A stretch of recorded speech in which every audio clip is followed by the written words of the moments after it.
ঈদে মিলাদুন্নবী সাল্লাল্লাহু আলাইহি সাল্লাম উপলক্ষে সুনামগঞ্জ শহরে এক বিশাল র্যালি হয়। উক্ত র্যালিতে বক্তব্য রাখেন সংগঠনের সাংগঠনিক সম্পাদক হযরত মাওলানা ইমাদউদ্দিন তালুকদার সাহেব।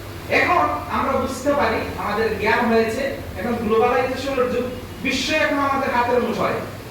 এই প্রশ্ন যখন কেউ করে, তখন প্রশ্ন হতে কমে গিয়েছে যে রবিউল আউয়ালকে কেন্দ্র করে বা মাহফিলে মিলাদুন্নবী এটা কি শুধু ফুতুরি সাহেব শুরু করেছেন? না, আমরা দেখি জায়গায় জায়গায় বিশ্বের প্রত্যেকটি দেশে আশিকানে মুস্তাফা যে জায়গায় মুসলমান রয়েছে সেই জায়গায় রবিউল আউয়ালকে কেন্দ্র করে মাহফিল হয়। এবং উম্মতের সর্বশেষ খেলাফত উসমানী খেলাফত তুরস্কে ছিল, সেই জায়গা থেকে উসমানী খেলাফত বিলুপ্ত হয়েছে। যদিও এর পরবর্তী কামাল আতাতুর্কের প্রভাবে অনেকটা ইসলাম বিরোধী কার্যকলাপ হয়েছে, এখনো হচ্ছে, কিন্তু তা ইসলামাইজেশনের কিছুটা ছাপ এখন রয়ে গিয়েছে এবং ওনারা চেষ্টা করছেন ইসলামের দিকে ফিরে আসার।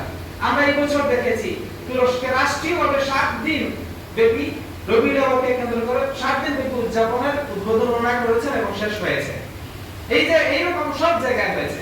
তাই আমরা যারা তালামুল ইসলামের কর্মী রয়েছি, আমাদেরকে হীনমন্যতায় ঢোকা যাবে না। আমাদেরকে অনেক সময় প্রশ্ন করা হয় বা আমাদেরকে ছোট করার জন্য, মনোবলকে দুর্বল করার জন্য বিভিন্ন প্রশ্ন করা হয়, কিন্তু দিন শেষে দেখবেন তালামুল ইসলামের যে প্যাকেজ ছিল, ফুতুরি সাহেব রাহমাতুল্লাহি আলাইহি আমাদেরকে যে পথ দেখিয়ে দিয়েছেন সেই পথই হচ্ছে সঠিক পথ, সেই পথই হচ্ছে আহলুস সুন্নাহ ওয়াল জামাতের পথ।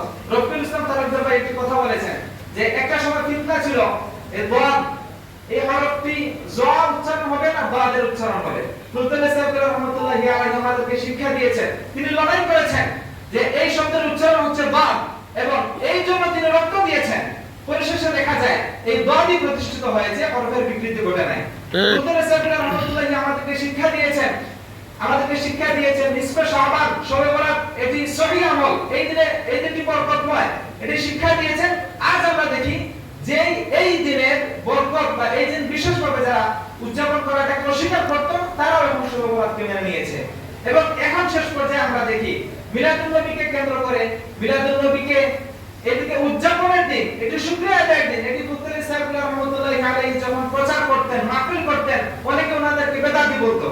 যারা বেদাতি বলেছে রাসূল আমাদের প্রিয় মুর্শিদকে, তারাই কিন্তু আজকে এই মাহফিলে মিলাদুন নবী উদযাপন করছে।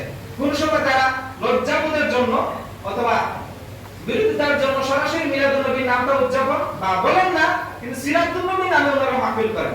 আমাদের দাবি তো একটাই যে রাসূল সাল্লাল্লাহু আলাইহি ওয়াসাল্লামের এই যে মিলাদুন নবীর মাস, এই মাসটা আপনারা উদযাপন করেন, আমাদের নাম নেওয়ার প্রয়োজন নেই। আপনি সিরাতুন নবী মাহফিল করেন, এটাই তো কোন মাসকে কেন্দ্র করে করছেন? রবিউল আউয়াল মাসকে কেন্দ্র করে করছেন, এটাই তো ইফতেখার হয়ে যাচ্ছে, এটাই তো মাহফিল হয়ে যাচ্ছে।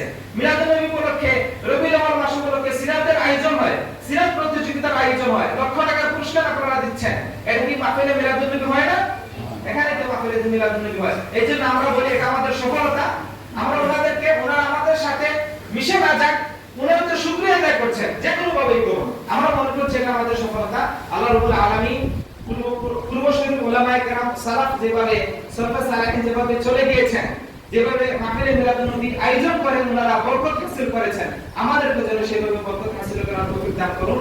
পরিশেষে সবার কষ্ট হয়েছে এবং এই কষ্টটা ইনশাআল্লাহ কিয়ামতের দিন আমাদের নাজাতের একটি উসিলা হবে, এই আশা রেখে